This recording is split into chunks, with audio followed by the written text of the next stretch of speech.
જય શ્રી કૃષ્ણ। મારી આ ગુજરાતી ચેનલમાં તમારા બધાનું હાર્દિક સ્વાગત છે। હે મનુષ્ય જેવું કર્મ કરે છે તેવું જ તેને ફળ અવશ્ય મળે છે। તો મિત્રો, ભગવાન શ્રી કૃષ્ણ કુરુક્ષેત્રમાં અર્જુનને ઉપદેશ આપે છે, જે સમગ્ર માનવ જાતિ માટે ખૂબ જ કલ્યાણકારી બનશે। તો તમે પણ આ ઉપદેશ ધ્યાનથી સાંભળજો અને જીવનમાં ઉતારજો, જેથી તમારું જીવન પણ બદલી શકે। તો ચાલો મિત્રો, આ ઉપદેશ સાંભળતા પહેલા જો ચેનલમાં તમે નવા હોય તો મારી ચેનલને સબસ્ક્રાઇબ કરી લેજો અને એક સરસ મજાની કમેન્ટ કરી દેજો। જય શ્રી કૃષ્ણ। ધીમે ધીમે વાત શરૂ થાય છે। તેઓ એક કથા દ્વારા સંજોગ અને કર્મના મહત્વને સમજાવે છે। શ્રી કૃષ્ણ: હે પાર્થ, આ જગતમાં દરેક જીવ તેના પોતાના કર્મોથી બંધાય છે। મનુષ્ય જે બીજ વાવે તે જ ફળ પામે।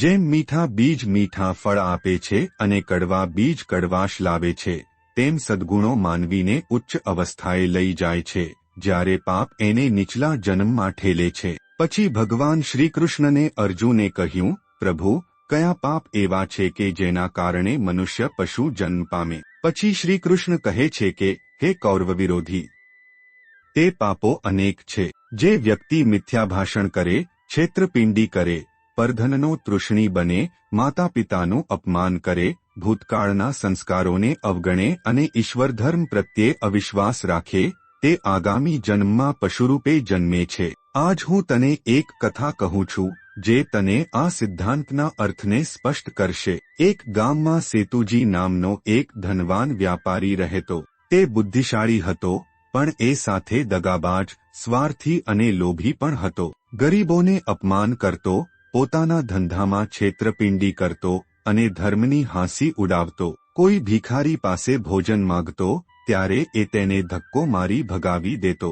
ગરીબો માટે તેનો કઠોર સ્વભાવ આખા ગામમાં પ્રખ્યાત હતો। એક દિવસ ગામમાં એક મહાત્મા આવ્યા। તેઓએ લોકોને ધાર્મિક શિક્ષણ આપવાનું શરૂ કર્યું। સેતુજી હસી પડ્યો અને કહ્યું, પ્રભુ, કે પુનર્જન્મ, આ બધું અંધશ્રદ્ધા છે।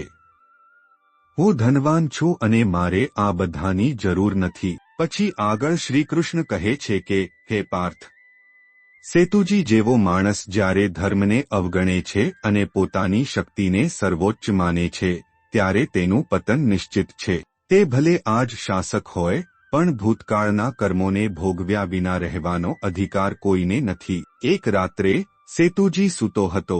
તે અચાનક સપનામાં એક ભયાનક જગ્યા પર પહોંચ્યો। ચારે બાજુ અંધકાર હતો। એ જોતો હતો તો ત્યાં અનગણિત કૂતરાઓ ઊભા હતા, ભયાનક અવાજે ભસતા। તેઓ તેની તરફ ગુસ્સેભરી નજરે જોઈ રહ્યા હતા। સેતુજી ભયથી પતો બોલી ઉઠ્યો, આ શું છે?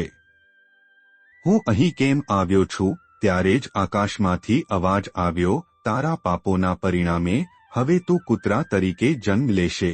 સેતુજી જોરથી ચીસો પાડતો જાગી ગયો। તેને ઊંઘમાંથી ઉઠવા પ્રયાસ કર્યો, પણ તે ચારે પગ પર ઊભો રહ્યો। તેણે અરીસા તરફ જોયું અને આશ્ચર્યથી જોયું, તે હવે એક કૂતરો બની ગયો હતો।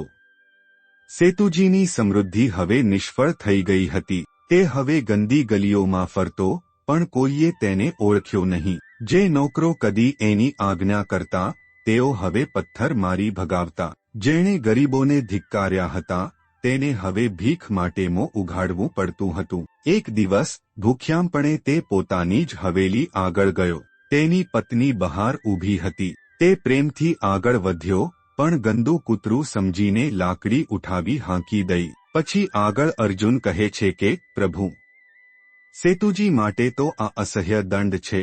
તો શ્રીકૃષ્ણ કહે કે, હે પાર્થ, તે પોતાના કર્મોના પરિણામો ભોગવી રહ્યો છે। જેને જીવનમાં દયાની કદર ન હોય, તેને પ્રભુની કૃપા પણ મળતી નથી। સેતુજી હવે સમજવા લાગ્યો કે તેનું જીવન ભૂલોથી ભરેલું હતું। એક દિવસ તે ગામના એક ભૂખ્યા ભિખારી પાસે ગયો। ભિખારીએ પ્રેમથી તેને રોટલો આપ્યો।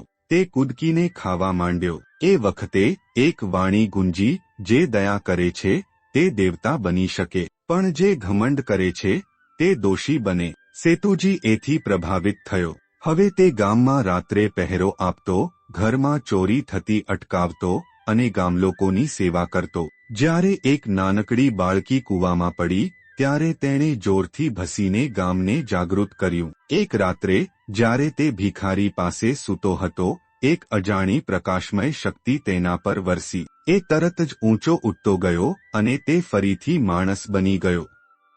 પછી શ્રી કૃષ્ણ કહે છે કે, હે પાર્થ, પાપ કર્મ માણસને પતિત કરે છે, પણ પુણ્ય કર્મ એને ઊંચા સ્તરે લઈ જાય છે. જે કરુણાવાન બને છે તે જ મુક્તિ પામે છે.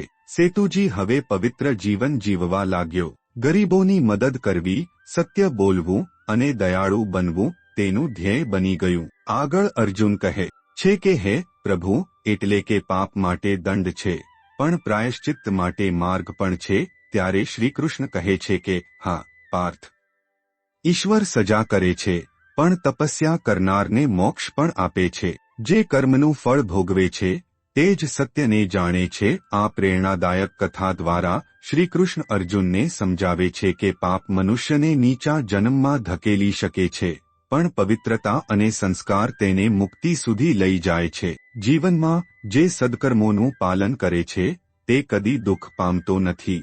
હે પાર્થ, તે જ મનુષ્ય સાચો યોદ્ધા છે, જે પોતાના અધર્મ અને અહંકાર સામે જંગ લડી શકે.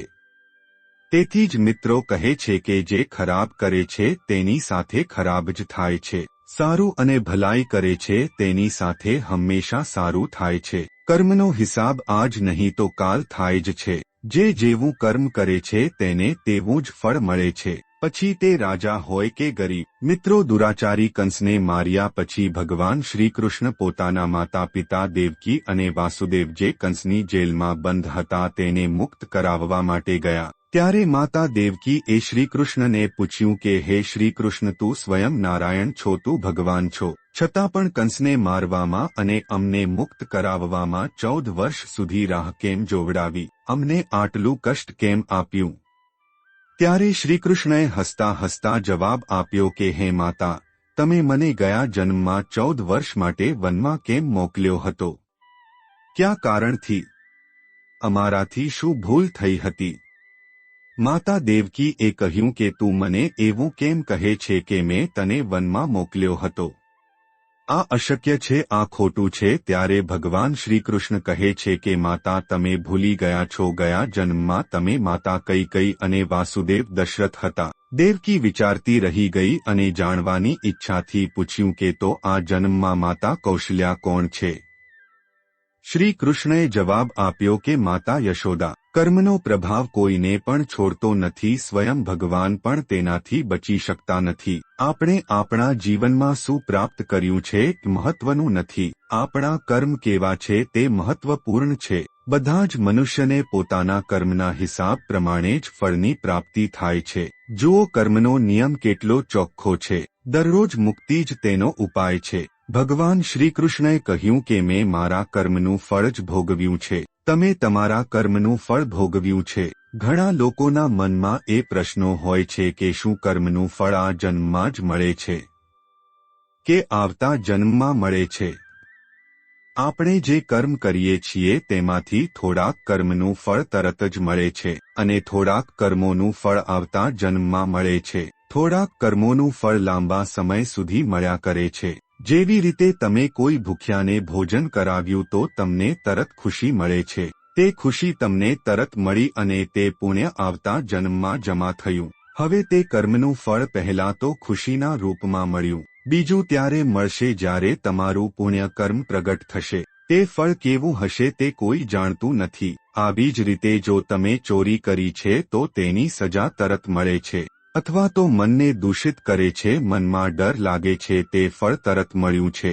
હવે તે પાપ કરવામાં જમા થઈને આવતા જન્મમાં મળે છે. તે કઈ રીતે મળે છે તેની ખબર હોતી નથી. વધારે પડતા કર્મનું ફળ આપણને આ જ જન્મમાં મળી જાય છે. જો પેલાનું પાપ કર્મ વધારે હશે તો આ જન્મ ખૂબ જ સંઘર્ષ ભર્યો હશે અને દુઃખદાયક હશે. જો પુણ્ય કર્મ વધારે હશે તો આ જન્મ ખુશીઓથી ભરાઈ જશે. પોતાના કર્મનું ફળ ભોગવવામાં ભગવાન પણ બચી શક્યા નથી. કર્મ ફળ ભોગવવામાં ભગવાન શ્રીરામ પણ બચી શક્યા નથી. બીજા સામાન્ય મનુષ્યની શું હાલત હોય? રામે વાલીને છુપાઈને માર્યો હતો તેનું ફળ શ્રી કૃષ્ણ અવતારમાં એક શિકારી દ્વારા ચલાવવામાં આવેલા બાણથી મારવાના રૂપમાં મળ્યું. રામનો મહેલ ખૂબ જ સુંદર હતો. તેની ચારે બાજુ સુંદર બગીચા હતા. રાજા ધર્મવીરનો ખૂબ જ ખાસ મિત્ર હતો ઋષ્યવશિષ્ઠ. ઋષ્યવશિષ્ઠ એક મહાન જ્ઞાની અને તપસ્વી હતા. તેણે જીવનના ગૂઢ રહસ્યને સમજ્યા હતા. એક વખત રાજા ધર્મવીરે ઋષ્યવશિષ્ઠને કહ્યું કે હે ઋષ્યવશિષ્ઠ, શું જીવનમાં કરેલા કર્મનું ફળ અવશ્ય મળે છે?